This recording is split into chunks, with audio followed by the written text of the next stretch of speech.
করছেন মানে আমি দেখেই এত ভালো লাগছে। আমি তো প্রতি বছরই আসি, আর এত ভালো থিম যে যুদ্ধ নয় শান্তি চাই। আপনারা জানেন এখন বিশ্বের বিভিন্ন জায়গায় যুদ্ধ চলছে, বিভিন্ন জায়গায় যুদ্ধ চলছে। কিছুদিন আগে আমাদেরও ভারতের সঙ্গে পাকিস্তানের যুদ্ধ হলো। আমরা যুদ্ধের বিরুদ্ধে, আমরা চাই না যুদ্ধের বিনিময়ে বহু মানুষের প্রাণ যাক, এটা আমরা চাই না।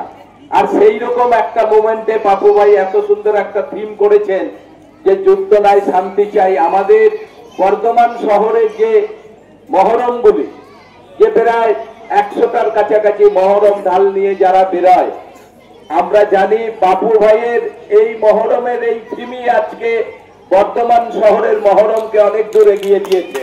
কারণ এত ভালো প্রতি বছর করেন। আর এই মহরম দেখার জন্য বিকাল থেকেই দেখবেন রাস্তায় লোকের ঢল নামবে। যদিও আবহাওয়া খারাপ, আমাদের আশা আবহাওয়া ঠিক হয়ে যাবে, হয়তো আর এরপর আর বৃষ্টি হবে না।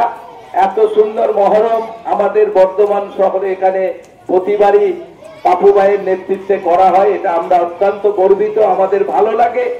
যার জন্য আমরা প্রথমেই এখানে চলে আসি, কারণ এত বড় মহরম দেখার জন্য। মহরম সবাই করছেন, কিন্তু এই মহরম দেখার জন্য রাস্তায় লোক লাইন দিয়ে দাঁড়িয়ে থাকে যে এই মহরমটা দেখবে বলে। আর আমাদের নিজেরও এখনো শুরু হওয়ার আগে এত ভালো লাগছে।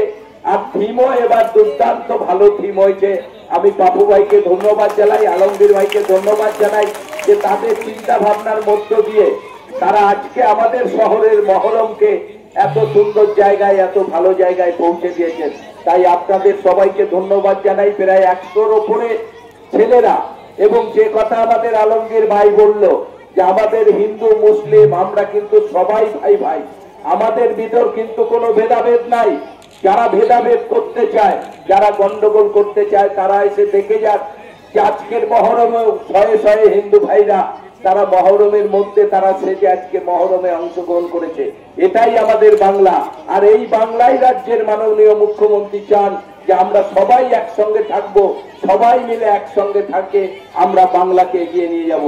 তাই আমি সবাইকে ধন্যবাদ জানাই এত সুন্দর থিম করার জন্য, এবং সবাই মিলে আনন্দের সঙ্গে আজকে মহরমটা সবাই পালন করো। সবাই ভালো থাকবেন, নমস্কার।